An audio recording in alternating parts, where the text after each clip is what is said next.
Les cuento al oído, queridos amigos, que el país está quebrado, porque la quiebra de los cafeteros es la quiebra del país.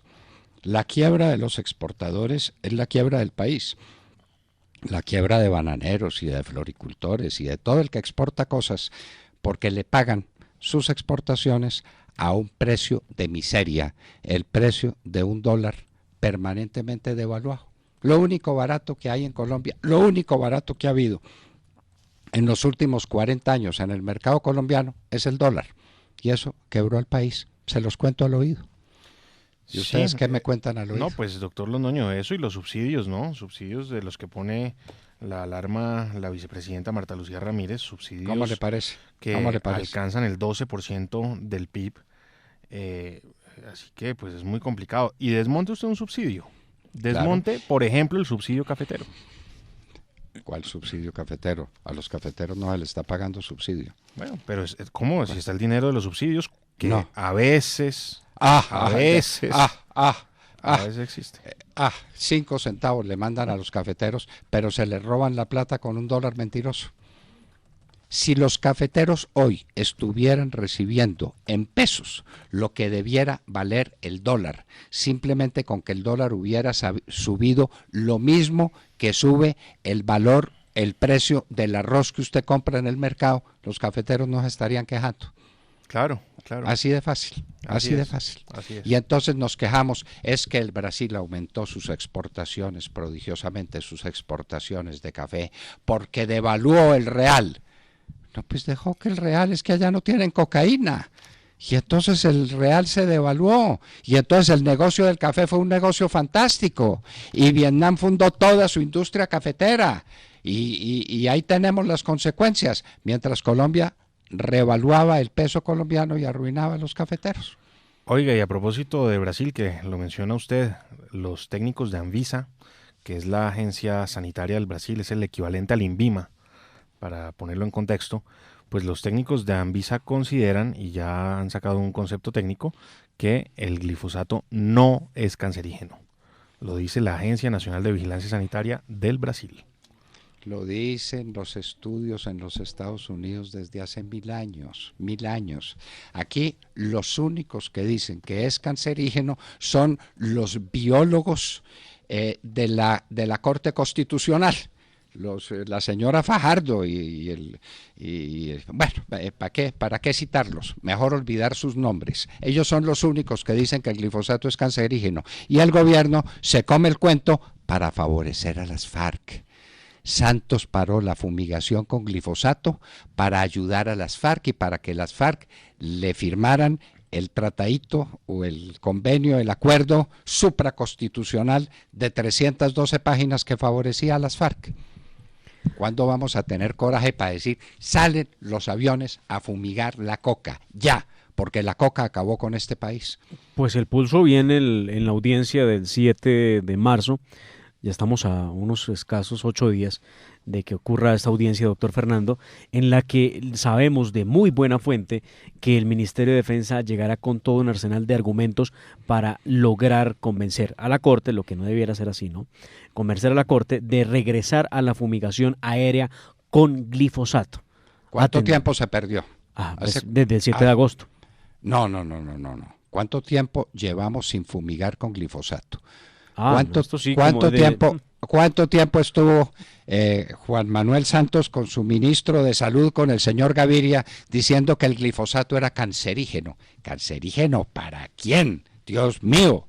Y paramos las fumigaciones y ahí tenemos 240.000 hectáreas sembradas de coca. Y maneje ese problema. En octubre del 2015 se suspenden las fumigaciones con glifosato. Es decir, llevamos casi 4 años, 3 años y medio de suspendidas las fumigaciones, pero era que las estábamos haciendo con desgano, sin orden, sin ganas, porque las FARC protestaban. Hombre, no me echen glifosato porque me están dañando el negocio. Si mi negocio es la coca, ¿cómo me lo van a dañar? Y por eso tampoco hay extradiciones y por eso tampoco hay extinción de dominio. Sí, consultas para preguntarle a la gente. Le quiero contar una cosita al oído, Vanessa. Doctor. El Perú acaba de aprobar la ley de extinción de dominio y el reglamento a la ley y ponerlo en marcha la ley que tuvimos acá. ¿Y sabe cómo se hizo eso en el Perú y con la asesoría de quién? Con una colombiana que no han querido escuchar aquí en Colombia. Exactamente. Sara Magnolia Salazar. Noticia, y esto es noticia pública. El Perú tomó la ley de extinción de dominio con la asesoría de Sara Magnolia Salazar, una colombiana a quien en Colombia no se escucha. Porque, pues, ¿para qué la van a escuchar? ¿No ve que si le quitan los bienes a la mafia, entonces, ¿con qué se hace corrupción en el país? Sí, muy complicado. Pero vea, bueno. Es que, doctor, si me permite, yo voy a volver al tema de los subsidios porque Sergio me cambió de tema antes de que yo entrara y les contaba esta mañana que Simón Gaviria, cuando era director del Departamento Nacional de Planeación, siempre hablaba del problema de los subsidios en Colombia y de cómo están mal distribuidos y de cómo no van a los más pobres. Entonces, tengo algunos datos que daba Simón Gaviria en esa época. Entonces decía, por ejemplo, esto es para el 2016. En el 2016, él hablaba de los colados en el Sisbén y decía que había 135.000 personas con puntaje bajo, pero que ganan más de 3.8 millones de pesos. ¿Cómo le parece? Imagínese, en el Sisbén y con puntaje bajo, ¿no? Bueno. Ahora, él también decía algo muy interesante y es que el índice de desigualdad en ese momento, 2016 en Colombia, era de 0.5 y que si quitaran los subsidios, según los cálculos que había hecho el DNP, estaba en 0.52 y que si quitaran los subsidios quedaría en 0.53. Esa cifra es aterradora porque quiere decir que los subsidios no están sirviendo para nada. Si la idea de los subsidios es acabar con la desigualdad y hacer que los más pobres sean menos pobres, y si él hace el experimento, dice que quitando los subsidios cambia de 0.52 a 0.53, pues los subsidios no están sirviendo para nada en Colombia. Lo que hay que hacer es reducir el gasto público, hacer más eficiente la administración pública y desde luego acabar con el narcotráfico. Esto, no podemos seguir viviendo con la cocaína y viviendo de la cocaína y oyéndole al Banco de la República metiendo mentiras todos los días sobre el precio. Hoy veo en la República de un especialista diciendo es que pretenden subir el precio del petróleo y si el precio del petróleo sube va a bajar más el precio del dólar en Colombia. No me diga, el precio del dólar depende del petróleo. Mentiras, depende de la cocaína. De la cocaína depende el precio del petróleo. Vea esto, doctor, el quintil más rico en Colombia se lleva el 20% de los subsidios y el quintil más pobre el 22%. ¿Cómo le parece? ¿Cómo le parece? Esto es un desastre. Subsidiando a los más ricos y subsidiando a los más pobres para quitarles el empleo. Porque es que la gente no comprende eso.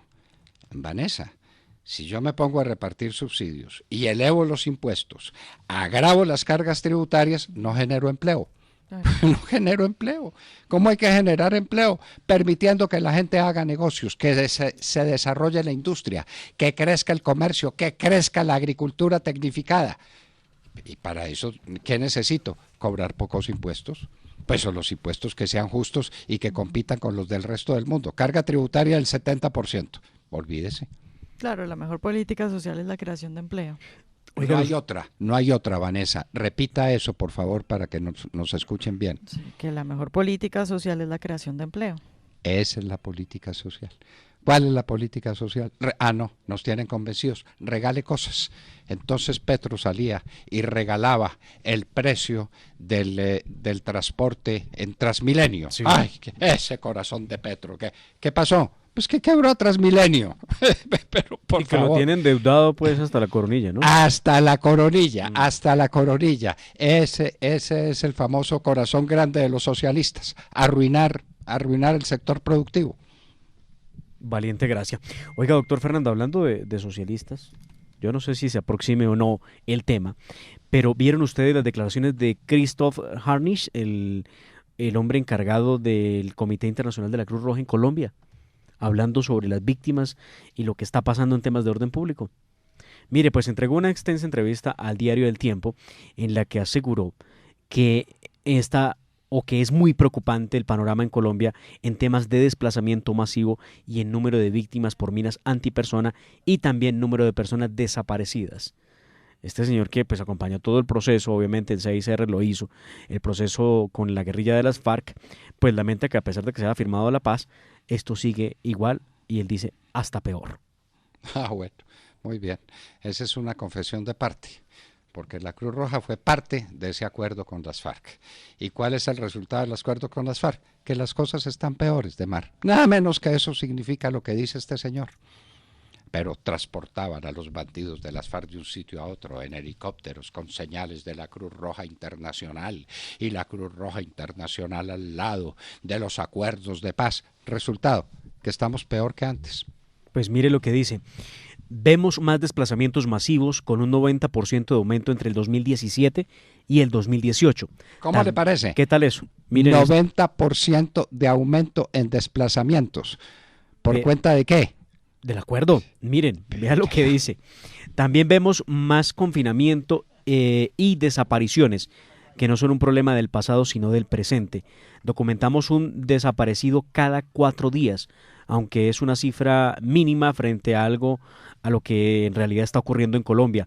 Nos preocupa que el aumento de las víctimas de minas y artefactos improvisados, adivinen quiénes son los que las construyen, siga aumentando en Colombia. Mientras hubo 57 en el 2017, en el 2018 hubo 221 víctimas. ¿Qué tal el panorama que muestra este informe? Es decir, una cada día y medio, ¿no? Sí, sí. Y esos son los resultados de la paz. Qué maravilla la paz. Y el posconflicto. Y le vamos a gastar a eso, lo dijo el senador Corrales, o lo recordó, 37.1 billones de pesos. Es lo que está previsto gastar. ¿Cómo le parece? Pero también hay que recordar que la ministra del Interior, Nancy Patricia Gutiérrez, en sesiones extraordinarias el año pasado, ya cuando íbamos más allá del 19 o cosa por el estilo de diciembre, dijo claramente en el Congreso de la República: sepan y entiendan una cosa, no hay plata para pretender implementar todo lo que dicen los acuerdos, y deben entender ustedes que si no hay plata, pues no se puede implementar, así de sencillo.